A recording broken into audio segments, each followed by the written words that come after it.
Hey, I can. Sorry, give me one sec. Can you hear me? Hey, how are you? I'm great.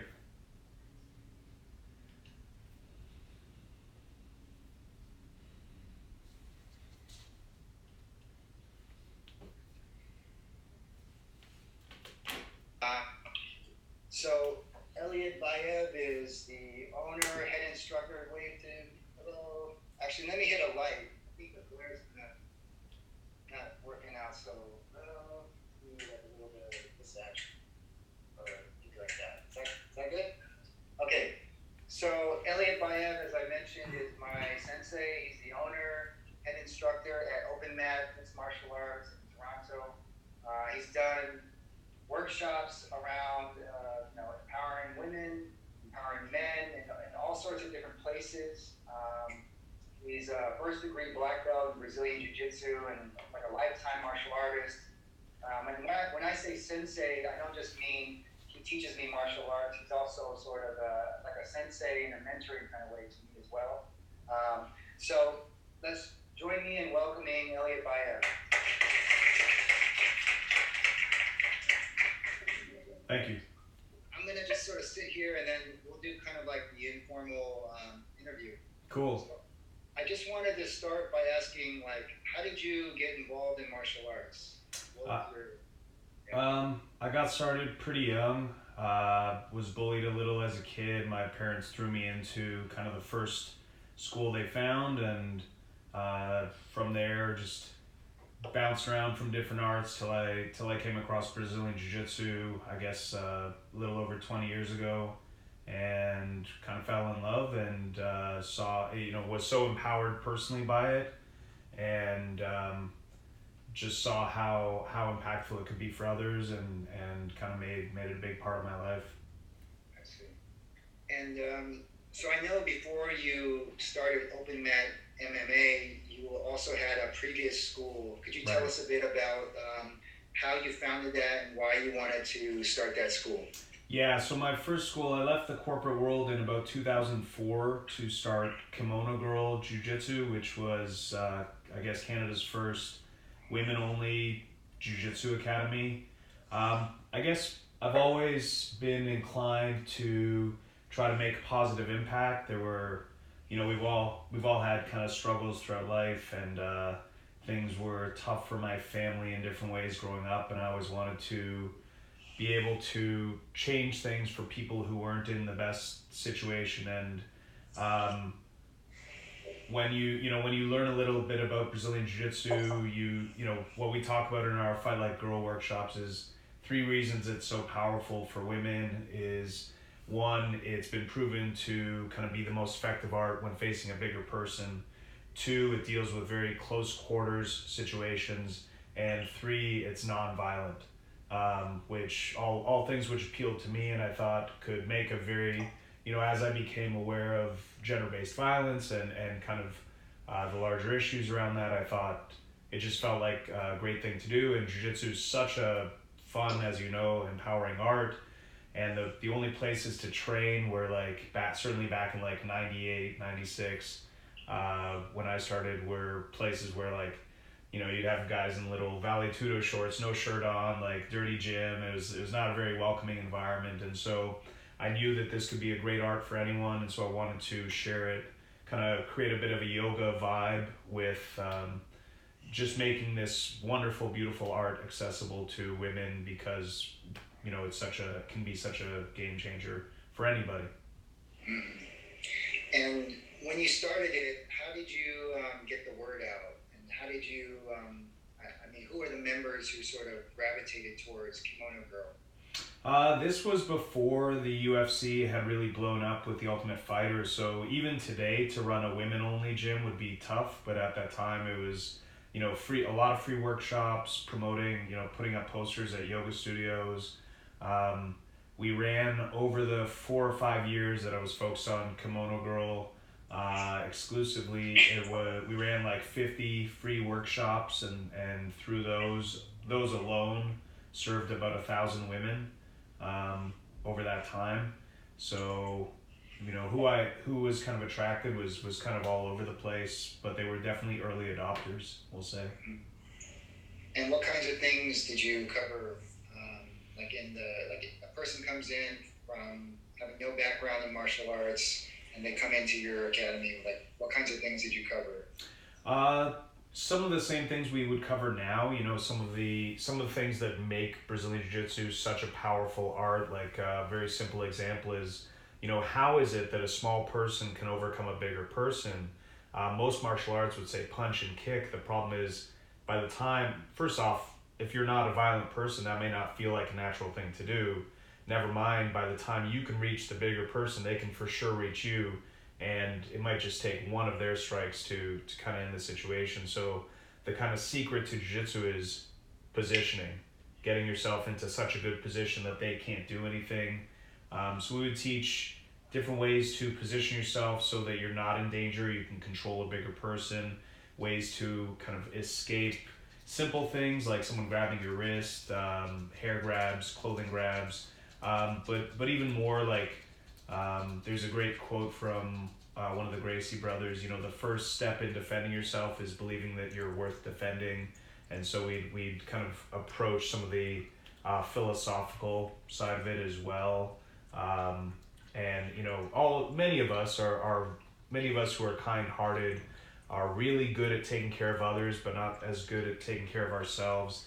And so we'd kind of try to challenge that approach and you know, ask why we would, you know, want to take care of, say, a friend more than we would want to take care of ourselves, or defend a friend or someone we cared about more than ourselves. And so we try to approach it holistically in that sense. And so how would you, to build on that, how would you instill those kinds of lessons in the training, like about self-care and that kind of thing? You know, the one simple example is if you're, say it was a situation where you and another friend, sorry about that, you and another friend were having to defend yourselves against a few people. Say you want to go protect your friend, but someone's kind of pinning you down. How can you help anyone unless you're in a good position? The simple example is the airplane analogy. You know, if you're on a plane and the masks fall down, if there's a child beside you, what do? You have to put your mask on first. You have to take care of yourself. And you know, and we believe, and as you know, we teach holistically, but you have to take care of yourself before you can kind of help anyone else. Yeah. I'm gonna just turn the volume up a little over here, so I'm not walking out of this, but sure. Just want to make that. Could you give me a little mic check? How's that? That's a little better. Is that better? Yeah. Okay. Okay. So let's fast forward to like kind of the present day. So you know, I gave the students a little bit of background into Fight Like a Girl and Fight Like a Man, but what was the inspiration behind Fight Like a Girl, and like, can you walk us through what it actually entails? Right. So about early 2013, we took a number of our coaches to a talk held by the White Ribbon Campaign called How Men Can Help End Violence Against Women. And, you know, the open mat kind of logistically had to be a focus just to keep the business going for a few years. And I felt like, you know what, now we're a pretty successful, stable business. It's time to focus on giving back again. And so we relaunched the women's self-defense focus through the Fight Like a Girl brand. And the aim for Fight Like a Girl is to make free and affordable women's self-defense accessible to every woman in the world by 2030. We started with a once-a-month free workshop. We ran those for the last 5 years. We haven't run as many this past year just because we moved locations. But we've run over 50 of them, and we've served over 1,000 women again in the last 5 years. We've also run them in Bermuda. We have a location out there. We've run them for First Nations communities, different universities as well, all ages. We've the goal is to make a big impact long term, which is where some of the Fight Like a Man program as well came into the picture. I see. So what are some of the things that people learn when they come to Fight Like a Girl? Fight Like a Girl thus far has been mostly very practical. So it's been very self defense oriented, talking about one of the things about self defense is because it's not really taught in school. It's kind of an unknown for a lot of people, and what do we as humans tend to fear? The unknown, and so it can be very naturally an intimidating topic, and so we try to uh, diffuse that intimidation by showing jiu-jitsu's kind of scientific approach to things. So, for example, um, there are only so many possible situations if there are two people involved. Either both of us are on our feet or we're not both on our feet. If we're both on our feet, either we're facing each other or someone's approached us from behind. If we're not both on our feet, either one of us is seated or lying down and the other standing, or we're both on the ground. If we're both on the ground, there are only basically three positions, and so we try to kind of divide and conquer this intimidating topic into different possibilities. We show incredibly empowering. I mean, the bridge and roll mount escape, but the first time someone feels that, and when we go to schools, we say, imagine every girl, and really it's every person, but imagine if every girl you knew had a superpower she just didn't know about. That's, what would you do to get the word out about it? And that's really what jiu-jitsu feels like. And the power that people feel from learning these very simple techniques, as translates off the mats as well, and can, builds confidence in the boardroom, walking down the street, in relationships, etc. So what are some of the feedback you've received from people who've gone through Fight Like a Girl? Very, very positive feedback. We used to, when the first few years, we would give out a survey where we'd ask at the end, on a scale of 1 to 5, how confident did you feel in your ability to defend yourself before today, and then how just after this one workshop, and it always went up like 60%. So that, outside of just comments that it was some of the most empowering things people have done.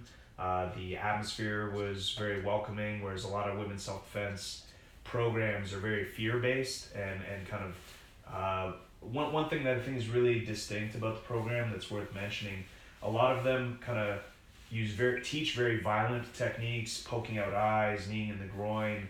But if you think about, say, a girl who's at a party with someone she wants to be there with, and then that person crosses a line, if the only techniques you've taught her are to poke out eyes, yeah, she has the right to use them, but will she? And if not, have you really given her anything?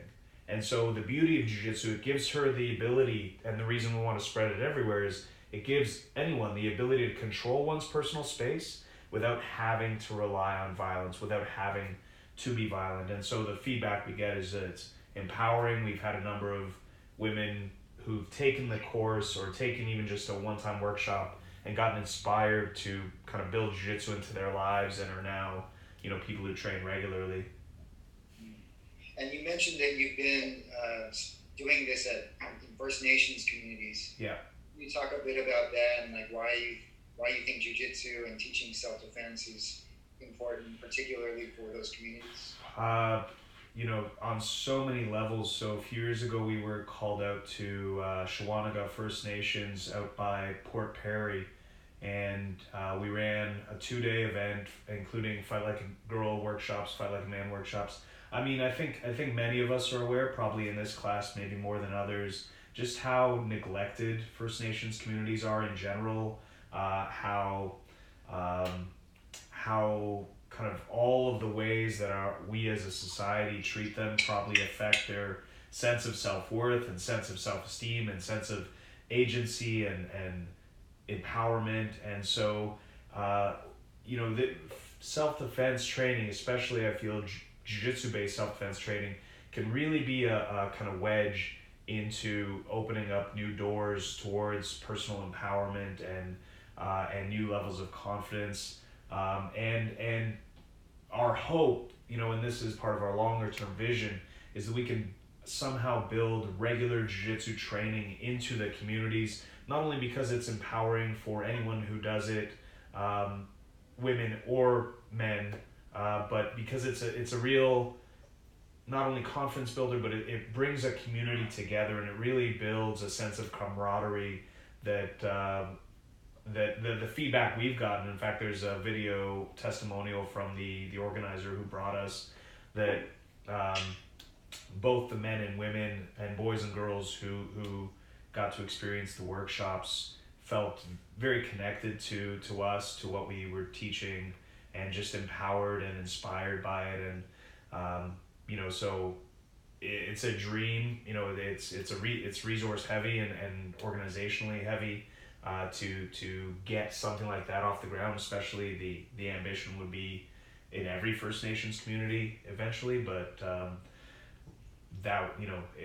it's life changing for anyone, and then especially a marginalized group, especially a severely marginalized group like First Nations communities, to have that kind of fun and positivity and empowerment and a holistic empowerment in their lives, I think is super valuable. Awesome. So what I wanted to do is, I mean, we could keep talking like this all day, but what I wanted to do is open it up for students to ask questions. Cool. So anybody want to ask Elliot a question? Yeah, so come up here to we won't call it a hot seat, it's just a seat. And then just introduce yourself and then ask away.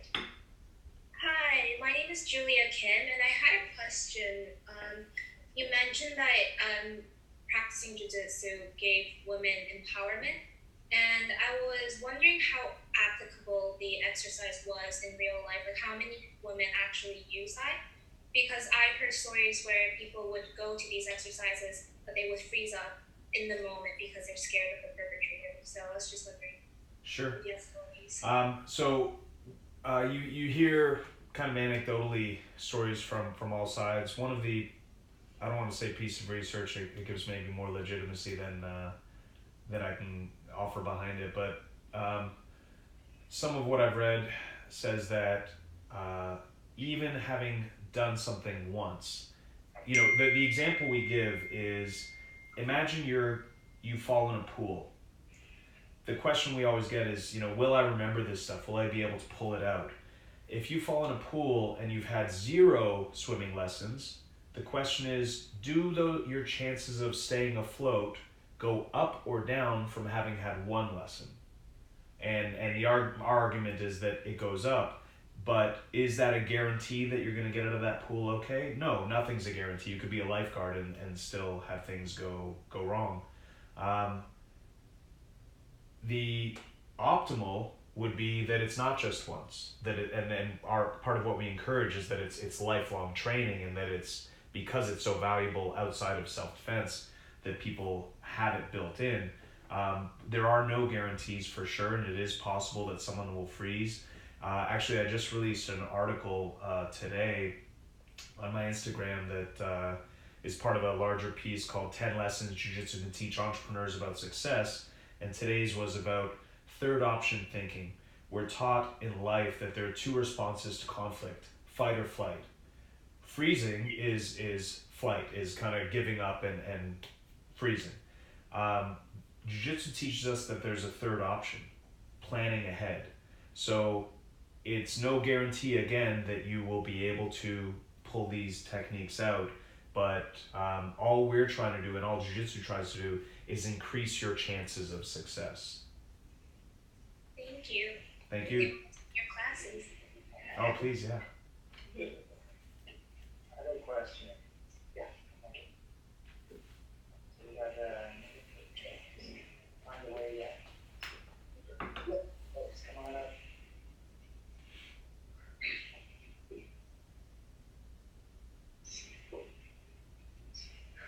Hello, I'm Leo. It's good to meet you. Hi, good to meet you. Okay, so what I'm about to ask obviously doesn't happen very often in the real world, and it might sound a little bit demoralizing, but if a student were to take whatever she learns from your classroom and goes out into the real world and uses it in more unethical manners, especially with the younger demographic that you may teach, how would you as an instructor approach this kind of problem? again, I would kind of approach it with third option thinking in the sense of planning ahead. If I teach in a violence-based philosophy where you want to hurt this person being the message that we get across, that I'd say that would suggest and kind of encourage people to move more towards that direction. But specifically, if you ever get to kind of take one of our classes or hear our philosophy, it's in the art of war, they say 100 victories and 100 battles is weak generalship. Winning without fighting is optimal. And so that's built into the philosophy we teach. And most people who come to us are not seeking to hurt anyone as well. And I should maybe underscore everything with the heart of this. Most of what we teach is for diffusing violence rather than hurting anyone. So how do I keep someone away from me rather than how do I break their whatever? Does that make sense? So it is always possible, but and in a larger sense, in our kind of whether Fight Like a Girl or just even open mats regular classes, we try not only to spot people who are maybe more prone to that kind of approach, we also try to sway them towards a bit of a different philosophy. Without getting into too large a discussion about it, I feel if someone were to use these techniques maliciously, it's probably an expression of not feeling great about who they are. And so if we can, part of what we teach in Fight Like a Man is, why are men who are violent in the first place? What is it that they get out of violence? A sense of power. Why do they need that power? They must feel powerless in some way. And so this is a call to never bully anyone, never put anyone down, because you don't know that in 5, 10, 20 years, they're not going to, because of accumulation of negative experiences, feel so bad about themselves. The only way they can feel good is to put others down. And so we teach that real adults, real leaders build others up. They don't boss people around and put people down. Does that make sense? Thank you. Thank you. Questions? Don't be shy. Any other questions?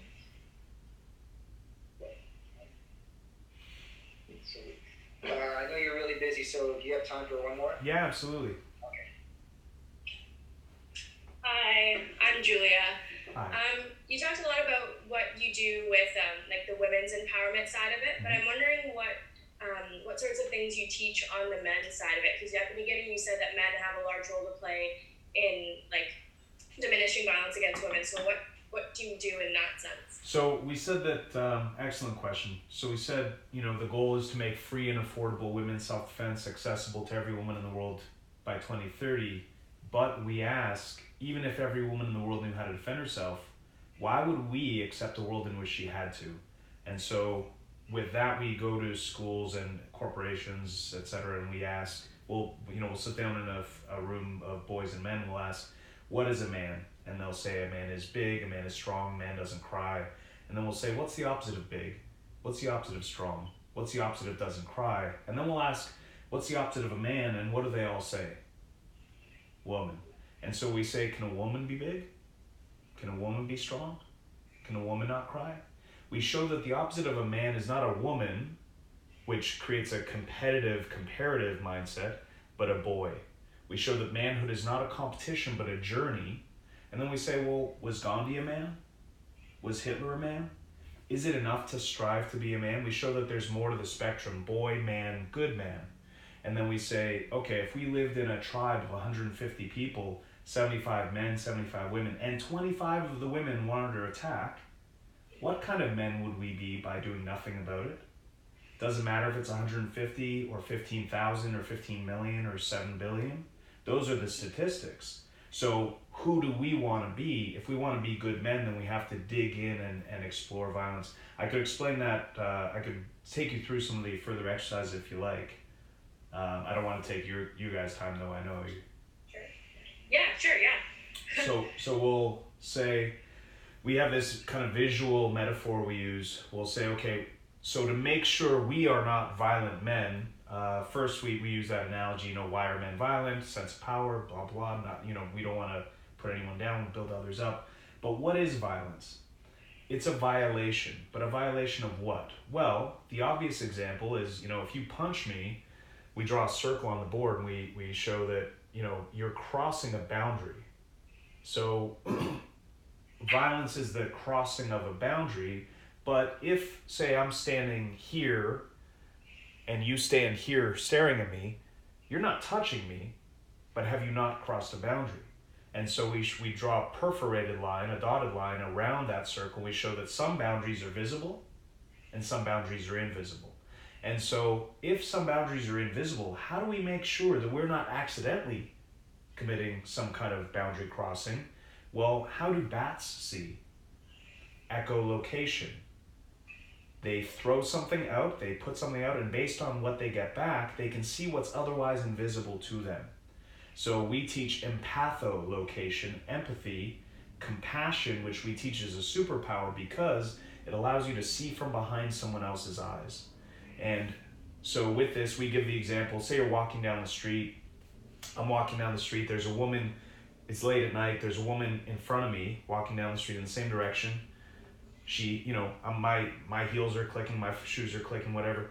Yes, I have the right to walk right on by her, but can I understand in the context of this world that maybe her comfort boundary might need to grow? Maybe no problem, I walk on the street or across the street to be more aware of where other people's boundaries might exist. So we use that and other kind of mental exercises to try to encourage a type of compassion-based approach to the world. And really then we go back to that whole, how can you help number two if you haven't taken care of number one? And we try to encourage a holistic life enhancement philosophy and nurturance, basically working to build yourself up to be holistically successful so you are in position to then build others up. But that's kind of like a quick kind of touch on. Great, thanks. Thank you. All right, Sensei, that was great. Thank you. Please, so actually the last thing I wanted to ask is if students are interested in taking a class or a workshop, like how would they find out about these things? So for Open Mat, which we have women training in all of our classes, you can just go to the website openmat.ca. And for Fight Like a Girl, for Fight Like a Girl, you can go to facebook.com/flagtoronto or just email flag@openmat.ca. We don't currently have the set date for our next workshop, but it's going to be sometime in May. And you can follow us on Instagram, Twitter, etc. At OpenMatMMA. We'll be announcing workshops as they come up. We've got at fightlikeagirl.tv, I think, is the Instagram for Fight Like Girl, but we've been a little slow on posting just because we've been so busy with everything. Yeah. And what I'll do is if people are interested, I can get all that information and I'll share it on our class page. Beautiful. Awesome. All right, so please join me in thanking Elliot Bayat. Thank you, guys. Thank you, Jooyoung. Okay, have a good one. You too.